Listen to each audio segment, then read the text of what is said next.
Welcome to Inspiration Rising. My name is David Trotter, and I'm your host and a business strategist dedicated to helping female entrepreneurs double their online business, all without the paralyzing overwhelm, feeling alone, or wondering what the heck to do next. Well, today, I want to introduce you to Emily K. Thomas. She's the founder of Live Your Light School and of Sundari Swim, an eco-conscious, body-love swimwear brand, and it is her mission to bridge the gap for individuals craving more fulfillment in their lives. She teaches a no-fluff approach to mindset, manifestation, and online business. Her courses offer tools to facilitate self-coaching with her Breathe Mind Management method, which we get into toward the end of our conversation. Now, throughout this interview, we dive into how you can honor your past while paving the way for your future. Now, we meander through all sorts of great conversations and stories, and Emily drops some amazing nuggets of wisdom, so I want you to listen closely. Now, before we jump into the conversation, I want to remind you of two things. One, if you enjoy Inspiration Rising, would you mind sharing it with a friend? You can take a screenshot of your phone right now, text them the image and say, hey, open your podcast app, search for Inspiration Rising, and click subscribe. They will thank you for it, I am sure. Also, if you need a little daily inspiration, I send out daily inspirational text messages, and all you have to do to start receiving them is to text me. The number is 949-401-6090. That's 949-401-6090. Say, hey, what's up, Dave? I want to get the text. And you'll get an automatic reply message that gives you the opportunity to add yourself as one of my contacts. And then you'll start receiving the daily text messages. Of course, you'll be inspired. And if you're not inspired any longer, you can unsubscribe. Yeah, it's easy. It's that simple. All right, hey, let's jump into my conversation with Emily K. Thomas. Well, Emily, thanks so much for taking some time to hang with me today. I appreciate it. Oh my goodness, I'm excited to be here. Thank you so much for having me. Tell me a little bit about your journey and how a transition kind of occurred in your life not too many years ago. When we try to identify one specific story that really, we want to say like transformed our lives, I think it's really hard to, because I think there's a lot of moving pieces throughout all of our lives, and every element is a key piece of the puzzle, for lack of better words. So I think, to just give you kind of an insight about who I am and my story about who has shaped me into who I am today, I think we have to just go back and kind of combine a lot of stories. And when I do that, what I mean is, gosh, imagine you are standing at the front door of your house, okay? And looking at the front door, you walk inside and you see that you have your living room to your left or wherever it might be in your house. And then you have your rooms and then you have your bathrooms. So let's just pretend that every single room is a personality that you are, right? So for me, I grew up in a really beautiful household. My parents just loved me so much, and they did such a good job, in my opinion. As a new mother, I'm like, oh my gosh, they did an incredible job with us. But what really happened was I was so adamant about pleasing everybody around me that what would happen is, like, let's take the metaphor of the house. So every room that I would walk into, I was a different shade of Emily. So in a relationship, per se, like I was the color purple and that would be the living room. And then I'd walk into my bedroom and I was the shade of, violet in a different color purple, and every element of me was scattered throughout the house, but there was one corner of the house that was the truest part of Emily, right? And what was significant about this was the smallest part of the house was my truth that I didn't give permission to be bigger than a closet. So my truth, I was afraid to share it because I didn't know what it was. I knew exactly how to be the color violet in the living room. I knew exactly how to succeed in my career in the bedroom. Is that all making sense? Sure, of So course, yeah. I knew, like, for instance, if the bedroom would get a little bit hot, I knew how to cool it down really easily. I knew it. I had it down. It was all dialed and very calculated, and I had it down really, really well. And what that looked like for me was I was really, really successful in the medical device industry, and I really climbed that corporate ladder quickly. By the age of 23, I was making multiple six figures. And in a male dominated company, I was one of the only female representatives in that specific industry. And I was really good at seeing the challenge and really stepping up to the plate and seeing what I needed to do to get the work done. And really, continuing with this metaphor of walking into that room, I knew how to either turn up the dial and the heat or lower the dial to really equalize to match the environment that I needed to be. And that in all throughout this whole experience, that little tiny closet of my truth was still there, and it was still nudging me. And that closet that I realize now, I didn't have the language around it at the time when I was in that industry and when I was, ticking all the boxes on the list that I was supposedly supposed to do. I didn't realize that the closet was my truest gift. And so I found myself visiting the closet a lot more frequently as I saw that there was this greater need and dissonance and this pull from my heart that something was off. I didn't know what it was. And like I said, I didn't have the language around it to really comprehend that I was out of alignment, but I knew something wasn't right. And I was in conflict constantly in my head. So, if I were to identify 3 ways that I was stuck or feeling really stuck at that time, it was, energetically, I was so exhausted. I was depleted and just doing the smallest tasks like writing emails or getting up and putting a funnel or a pipeline plan in place to present to upper management or whatever it was, just seemed so exhausting. Something that like really had a fire within me before, like just kind of dwindled. And if I were to check in with my body, another sign that I would find was that, I was just, my health was depleting. My eating habits had really taken a turn. And if I would to, for a third concept of how I could really identify how I was stuck is my mind just felt really fuzzy and I couldn't identify where I wanted to be. Right. So I felt really stuck. And so the next question is how did I get out of that space? When you talk about the closet or the corner of the home, and you talked about kind of visiting that from time to time, kind of checking in on that, what did that look like? Thank you. Yeah. So the closet and I, as I'm speaking to you right now, like this is just coming through and like I'm getting chills because I am almost reliving it right now, but it really looked like closing my eyes and feeling the sensations within my body. I truly didn't have a meditation practice at the time. I didn't even know. I didn't go and practice yoga. I didn't have my yoga certification. I didn't teach the modalities. It's just literally what I was called to do.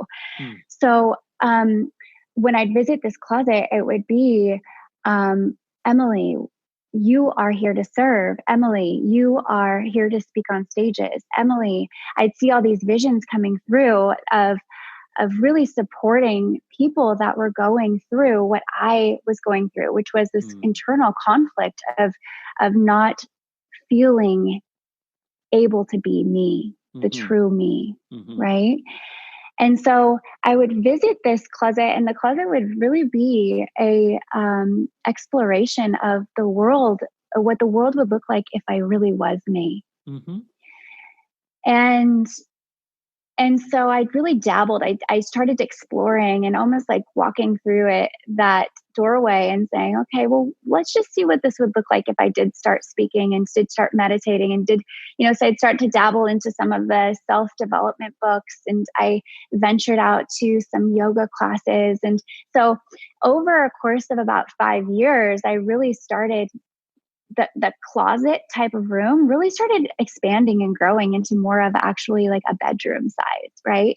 So it did take time, but it was the baby steps that really allowed me to open up and really see that there was really nothing to be afraid of. Hey friends, if you're feeling stuck and wondering who you really are and what your purpose is in this world, I want to encourage you to pick up my new book, Empowered to Rise, the secret to embracing your true identity, uncovering your superpowers, and bringing your inspiration to the world. Listen to one of the 5-star Amazon reviews. This one by Cameron. She writes, I've been a fan of David Trotter's podcast for quite some time, so I was eager to read his new book. I found it as inspiring and motivating as his podcast. It's a quick read filled with humor, humility, and valuable messages that are easy to apply to your daily life. He shares his relatable experiences as well as those of guests that have appeared on his podcast. His message of embracing your true identity, the unique talents and superpowers we all have, the what-if potential, and how to take action are a great launch to living a more fulfilled life for yourself and inspiring those around you. All right, hey, I want to encourage you to pick up the book on Amazon via the special link, INSPORising.com/book. Right now, go to INSPORising.com/book. When you were feeling that transition, that the rub perhaps of the success and the medical device, the sales industry versus, boy, there's something inside of me that's, kind of coming up. It sounds like there's a bit of possible burnout there that you were experiencing in your job. Did it come to a point where you made a transition, or was it more of just an inner transition? Help me understand that part of the journey. Sure. Thank you for asking. Yeah, I actually, it was a long time coming. I know that's, kind of trite to say, but it was something that I needed to warm up to the idea of really exploring these passions and creative outlets that I had within me. And like I said before, I started going to yoga. I was introduced to some really beautiful pieces of literature that opened my eyes and to a new way of thinking. And what were some of those? What were some of those resources that you started delving into? My very first book that I still resort to is The 4 Agreements. Mm-hmm.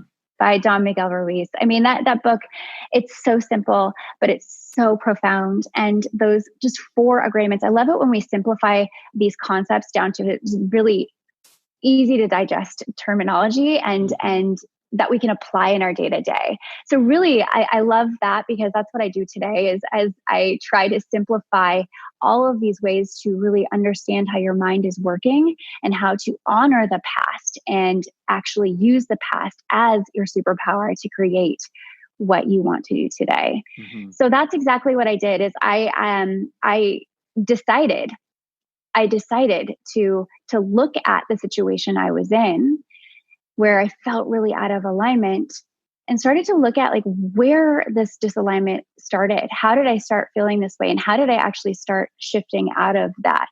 And that really started building the components of understanding why my brain was doing what it was doing, why I was being led where I was being led. I started opening up to the intuitive world and really stopped ignoring those intuitive pulls that I was receiving. And at the time, I didn't understand what I was even, these messages that I was getting was even an intuitive voice within. I truly didn't know what it was. But once I started really exploring and massaging the concept of being, this service to the world, I got out of my own way, right? And started to really engulf my pains and feel the emotions all the way through. So I had a lot of incidences in that position, my most recent position up at the corporate position that I was in, where I had a struggle with a manager at the time. And I decided not to look at the past and look at his experience with me in a negative way. So, and this is something I teach today too, is really looking at the past as a way to honor how you've moved through, to feel the emotion, so that, and I use the metaphor when I teach this concept of honoring your past to pave your future. I use the metaphor of carrying around a sack of potatoes. So if you are not feeling the emotion all the way through and understanding the sensations in your body, in essence, you're carrying around a sack of potatoes with you in the future. So I like to teach people how to unpack that emotion, because when we realize that emotion truly is if we are not afraid of feeling any emotion, we can do anything. We're really powerful, and we unpack a lot of our magic capabilities within us. So I teach people how to feel. I teach people how to honor the past and to identify the memories, that potentially very painful memories from the past, and look at them as really the portals to how we can serve, how we can provide our value, and how we can develop the modalities from the messages and the lessons that we've received throughout our lifetime to show up in a greater capacity and serve the world. Mm-hmm. How would you say that your all of our our homes of origin? Obviously, you had a great experience with your family, so did I, and yet there are challenges there that we were on one path, and oftentimes it's not just our home of origin, but it's our reaction to it. It's the choices that we made in response to whatever we experienced. These things were new to you, this idea of personal development, the intuitive. Were you brought up in an environment that was a bit more scientific or religious, or kind of or more business oriented? Or how is that in your current experience in contrast to kind of your home of origin growing up years? Thank you for asking the question. My mom grew up in a very Christian community, very, very strict Christian. And my father actually, he really didn't push anything on us. He decided, this is really your decision. You can do whatever you would like with the information you want. I mean, we would go to church on holidays, but really that was like the extent of it. Mm-hmm. So in that way, I feel very blessed in a sense, because I was able to kind of go down this new explorative journey and decide for myself really what mattered, what I wanted to believe in and choose. I did a religious studies course in college that really sparked my interest, because I saw some commonalities. I saw really, that we all have the capacity to love and the capacity to fear. And I thought that was really interesting to delve deeper into the different types of religions and understand and kind of cherry pick what really served me. And so I wouldn't associate myself with a specific type of religion right as of right now, except for, the religion of love, the religion of being your truest self. So to answer your question, I think the most encouraging thing that I do for my daughter and for myself now is to really explore like the beauty in what nature provides and what we are as a human race, and really see the commonalities that we really all just want to come together and be united and feel good.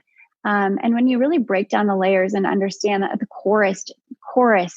the deepest core, the nucleus of who we are is truly happiness and love, then you realize there's really not that big of a divide. Does that make sense? Yeah, of course. I'm reminded of a book that I read by Thomas More called A Religion of One's Own. The subtitle is A Guide to Creating a Personal Spirituality in a Secular World. And so much of what you've described is is what he talks about, that has become super popular these days, is really creating your own religion, not one that you're trying to convert others to, but one that kind of works for you in terms of pulling different, components that resonate. Yeah. And it sounds like that's what you've done, and that feels good, and that's working for you. Yeah, definitely. And I have to pick up that book. I mean, can you relate to anything that you've heard in my story? Is there anything that comes up for you that you can relate to? Yeah. I mean, for me, the houses, or the house metaphor, I pretty much had one room. I have a one-room house. It's a loft, and that room was performance. It's achievement. Right. There were not too many other rooms in the home, and then there's the back closet, as you said, and So for me, I had to figure out and what it would look like to not only value that part of me that can achieve, that can push, that can strive, but yet what does it look like to question, why did I build that room so big?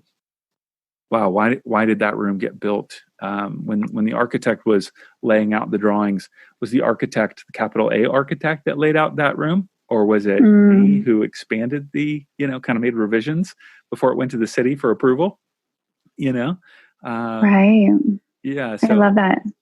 Yeah, I think that for me, I've had to then deconstruct my home and say, what parts need to be added, some walls or some boundaries or some utilities or whatever it might be, in order to better serve my life, so that it would be a more sustainable home in order to live in, and a more hospitable home to allow others to interact. And I'm still learning that for sure.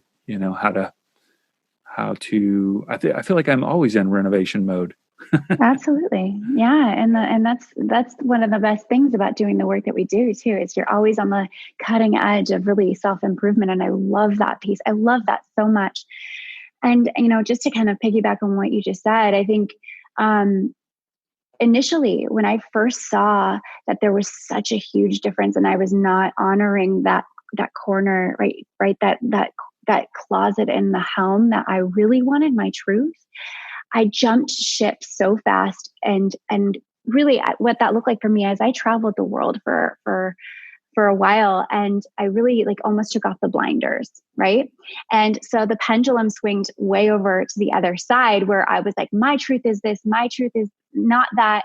So I was really shunning the past almost, and everything that I was forced to believe or was conformed to believe, and all the processes and all the paradigms and the beliefs and all that stuff that was really pushed on me.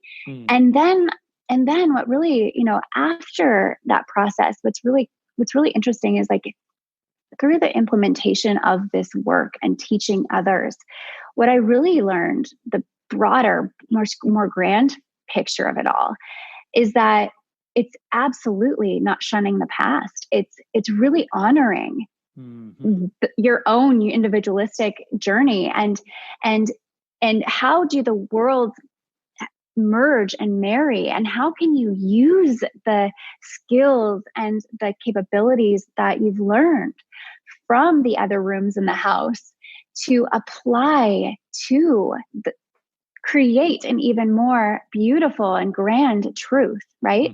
So I think that that's really where the awakening happened for me, is when I decided okay, I'm not going to just completely let go of everything that I'd experienced, and actually use the fundamental skills that I learned while presenting to clients and building rapport with the physicians I was working with. All these key elements that I'd built up for 10 years in the industry.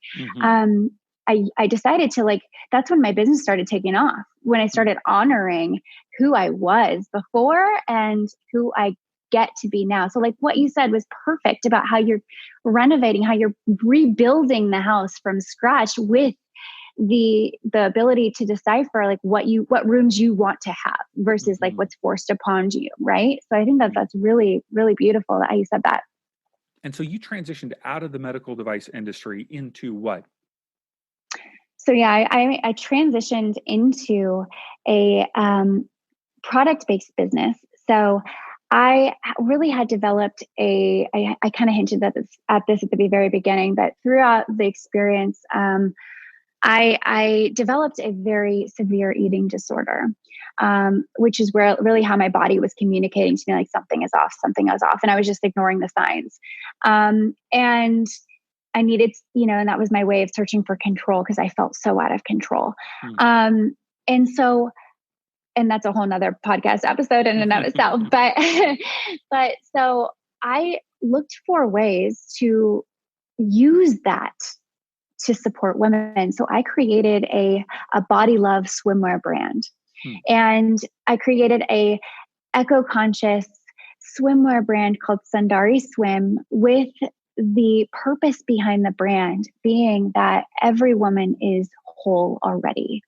And so I actually incorporated blessed crystals from the earth. And each crystal is unique to a specific type of characteristic that a woman can connect to when she's wearing one of the bikinis in public. So I try to go to like the most extreme layer of where people are basically naked in public, and when you're feeling the most vulnerable, and using that as your superpower, and accompanying a crystal to really step into your space of comfort and ease and your own confidence. So there's a lot of layers involved in that business, but the truest essence of it was to really allow women to shine through, to feel their whole self and connect around the world. So that was the business that I created first when I moved out of corporate. Okay. And then that transitioned into coaching. I started building a business where I was working with it first was a lot of the models that I was photographing for my swimwear brand, which is really interesting. And then it kind of grew into the body love. I did some online courses for that.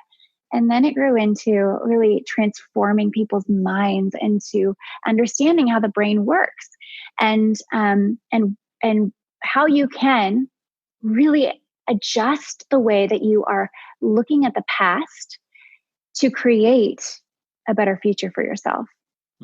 So, and that's really what I work with people on today, in two different ways. I have a business, a foundation called the Live Your Light School, where I teach people how to rediscover their truth, their story, and identify who they are. Like really open that closet in their house and jump in and say, hey, like I am this person, and I want to leave this legacy. I want to leave this mark in the world.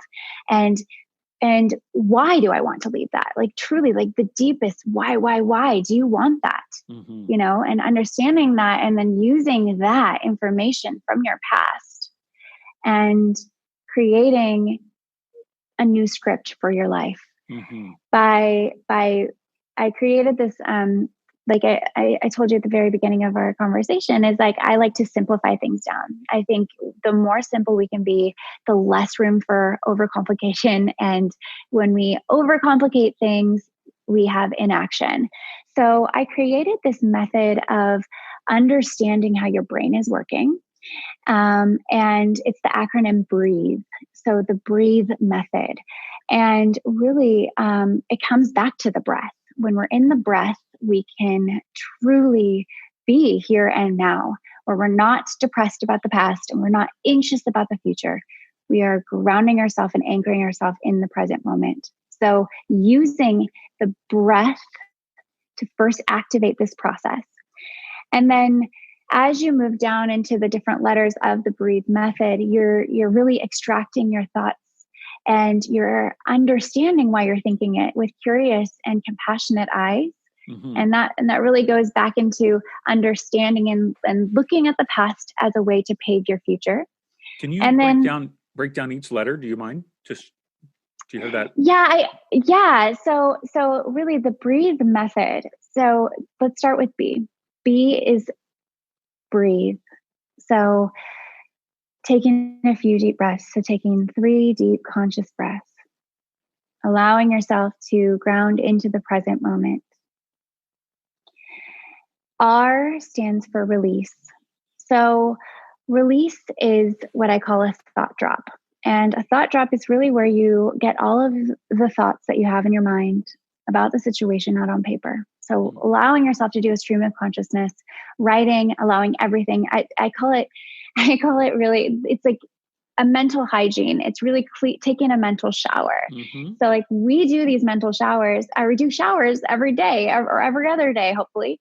And so this is really, it's a very important key element. And you probably are aware as well, in this information age, it's really important to do these cleanses of our mind. Mm-hmm. And so doing a release of our thoughts and allowing all of these thoughts out on paper, you can then identify, like really sort through the madness that's going on up there.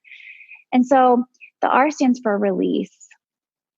E stands for emotion. So we know that really our thoughts create an emotion in our body. So everything that we do in life or don't do in our life is based off of how we want to feel or don't want to feel. So it's based off of that emotion. So you're then going to go back through your thought drop and you're going to see what really is the root thought, right? That really is contributing. So I have a process for that too. And I have really easy, digestible worksheets to really help people understand the process of a thought drop.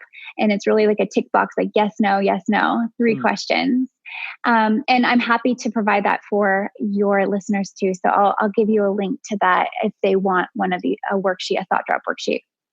And really, so you identify the core thought and then you ask yourself, what emotion am I feeling because of this core thought, right? And then what action is what A stands for. So A is, what action am I taking because of this emotion that I'm feeling, right?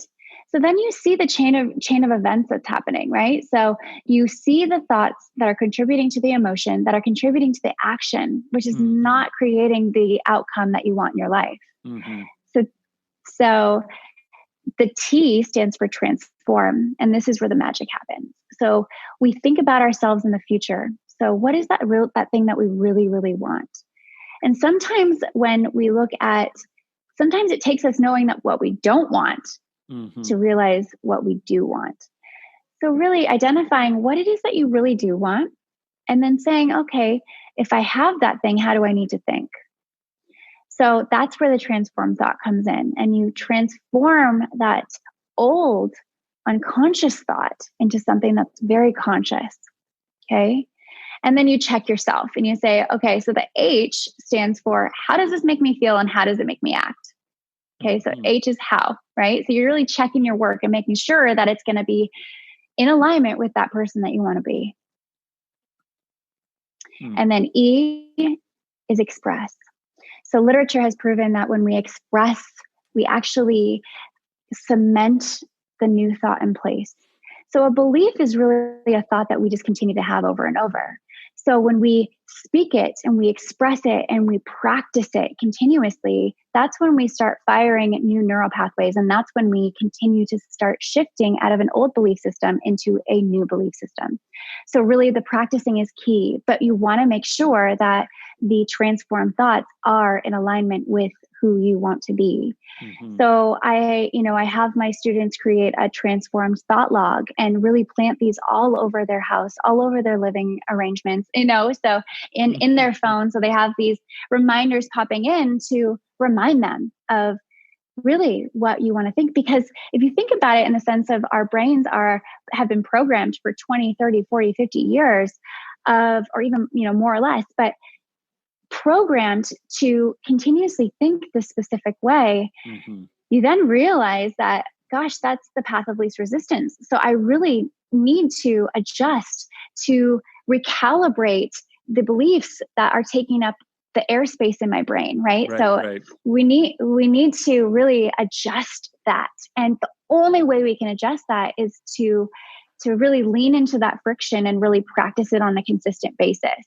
Because the brain likes to be efficient. The brain likes to avoid pain. It likes to seek pleasure, right? So the way that we have to really approach every new thought and adjusting the way that we're interacting with the world has to be with the preface of I know it's going to be uncomfortable to adjust my thinking. I know it's going to be a fight, but I'm willing to fight it because again, you've already identified the why. You've peeked into that closet of your house that you know is your truth. Sure. You've identified that story. And really that's what I do with Live Your Light School is like extract your story, look at the past and how to really bridge the gap to where you want to go. Identifying all of those key aspects of you that have made you you and how you can use every piece of that to serve and show up. And so that's the breathe method. And it's something great. that I introduce in all of my programs. So I think it's really important. And it's something that I developed based off of my experience. And everything that I teach is in my own personal integrity. Everything that I teach is all based off of my experience. And then of course, going back and doing my self-study and getting certified and all that stuff too. But I only feel comfortable teaching from my experience because I know what works. And I've tested it over and over and over again. And so I'm really passionate about what I do because I know that even the breathe system alone can simply change your life. If you're going to take anything away from this conversation right now, write the word breathe on your piece of paper and go through the acronym and just try it on what you're thinking about right now about a situation and report back. Let me know how you're doing. Sure. You recently had a daughter brought into the world a couple years ago. How did having a child impact your way of thinking about life? Just the things that you're talking about. How did it impact your outlook and your experience? I think, well, we named her Light. Her name is Kahaya, Kahaya, which is a version of the Balinese word light. So, in truth, her name is exactly who she is to us. Like she has provided so much light and gifted us with so much clarity, allowing us to drop into the present moment, to see things for really what they are instead of what we want them to be or what we're trying to change them.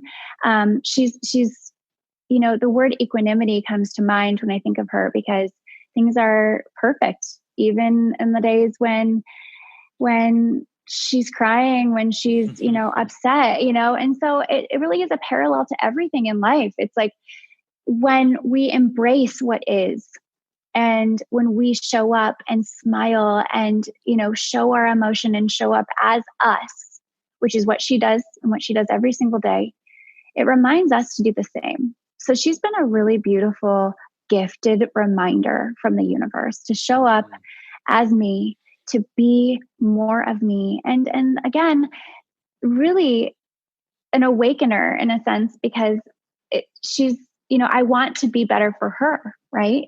And I know it sounds so just, it's every mom says this probably, but truly I want to show her that, anything is possible. So really I kind of stepped it up a notch when she was born because I was like, okay, let's do this for real, because I want to show her that her dreams, no matter how big or small, she can do it. And so that's really when I went all in with my own personal dream. And that's, again, sometimes you just need that nudge. And she was that for me. That's beautiful. So in the midst of all of this COVID and Corona chaos, people are, obviously they've got a lot of things going through their head and heart. What encouragement would you give people today that are listening, trying to figure things out? I think we're in a very unique, dynamic, ever-changing world. And this is just a situation that has really pulled our consciousness to a very common space, right? Where we're all feeling the same thing. I also think that it's a beautiful opportunity to evaluate our priorities and where we have become, disassociated with our truest nature. So, I think, I think it's really important, first off, to develop a very unique routine for yourself. Where, and I'm speaking just from my own experience working from home, because I think, if you're used to going to the office, if you're used to your routine, getting up, going to work, getting in traffic or doing your presentation, whatever it looks like for you, I think it's important to establish your own personal routine, and what my routine is might not work for your routine, or what, so-and-so's routine might, so I think it's really a beautiful, sacred experience to write out what works for you. And in the experience of actually creating your own personalized routine, you begin asking the questions of, what do I really want to accomplish? Like, who do I want to be? And these questions are really the cornerstone of something that you can truly start developing and shifting into, right? And we all know that, habits are created by consistently doing the same thing over and over. So really, what do you want to show up as? Mm-hmm. So start by asking these questions and developing, hey, like, I want to be more present, or I want to be more creative. Like, okay, then go deeper. Like, okay, what would that mean? Like, how could I do that every day? Maybe it's a 5-minute exercise, or maybe it's, having a conversation without our phones present, or maybe that means turning off the Netflix and reading a book. It's different for everybody, like I said. And I think that the beauty lies in finding your own unique type of routine. And mm-hmm. Let's not even use the word routine. Let's use the word ritual, because I love the word ritual in terms of like the sacred connection to you. And I also think, I think it's really important to touch on the fact that there are we're all kind of a little nervous right now about income, right? So I think it's an opportunity to really stretch ourselves and think of new ways to call in different types of income streams. And that might mean developing an income stream that serves, or that allows your creative outlets to be explored. And I've in essence, I've seen this with a lot of my clients, where they're like, oh shoot, like, what am I going to do? Like, I don't know how to pivot. Like, everyone's talking about pivoting and I don't know what to do. Like, I got laid off, and I'm not even approved for, the packages from the government or whatnot. And so my heart goes out to all of these people. And, so many of us are in situations, in all different colors and shapes and sizes. So I think it's really a good opportunity to look within and say, okay, let's just start from scratch, and let's just let my brain go and say, okay, if money didn't matter, what would I want to do? And I think, again, it goes back to rewriting your script. Like, what is your story going to look like? What is your legend? What is your legacy? And when we start to think in those terms, it gets really exciting, and we can start exploring different avenues that we quite possibly haven't even offered ourselves permission to explore. Yeah. And I think it's really cool. And I actually created a 4-week course to do exactly that. It's called the Soul Aligned Income Stream. Not to plug it, but it's an appropriate time to mention it.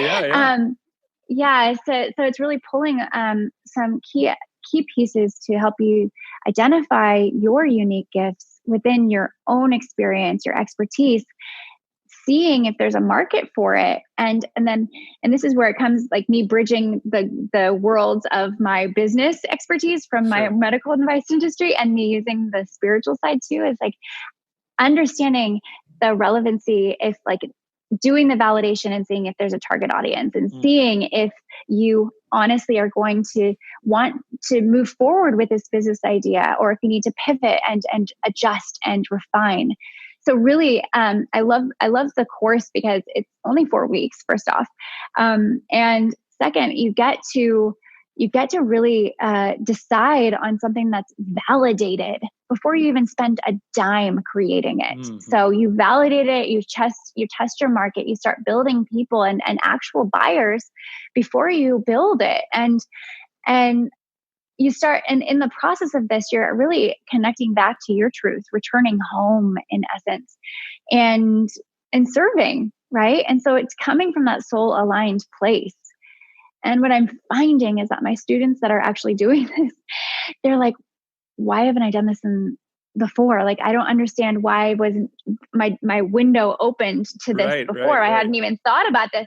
And so I think, if we're really looking at COVID as shifting our vantage point and saying, okay, I can use this as, okay, I'm at ground zero. How do I want to build a new foundation? Right. So imagining that new house being built. So good. So good. EmilyKThomas.com, because there's a bazillion Emily Thomases in the world. What the heck? Yes. Jeez. I know. But there's only one EmilyThomas.com, which is where you can find you and your podcast. Excited that as well to draw people's attention to Sundari Swimwear. So many great resources, as well as your course. So we will push people there. Do you have a favorite social media place that you like to hang out at more than others? I have Live Your Light podcast, but I use my social media is usually Instagram, where I do a lot of live free online coaching and that kind of thing too. So if you're just interested in getting some insight and seeing who I am before you even do anything else with me, which I totally get, just come check me out. Come hang out and say hi. On Instagram, my handle is ITS, so it's Emily Thomas. And I look forward to meeting you. And thank you so much for having me. And I'm excited to have you on my show as well. Thanks so much, Emily. I appreciate it. If you enjoyed this podcast episode, I want to encourage you to share it with a friend. Take a screenshot, text it to them, tell them to subscribe to the Inspiration Rising podcast on their favorite podcast app. Or, of course, you can always listen to the show on our website, which is INSPORising.com. Also, check out my new book, Empowered to Rise. It's available on Amazon via the special link, INSPORising.com/book. All right, love you guys. Have a wonderful week.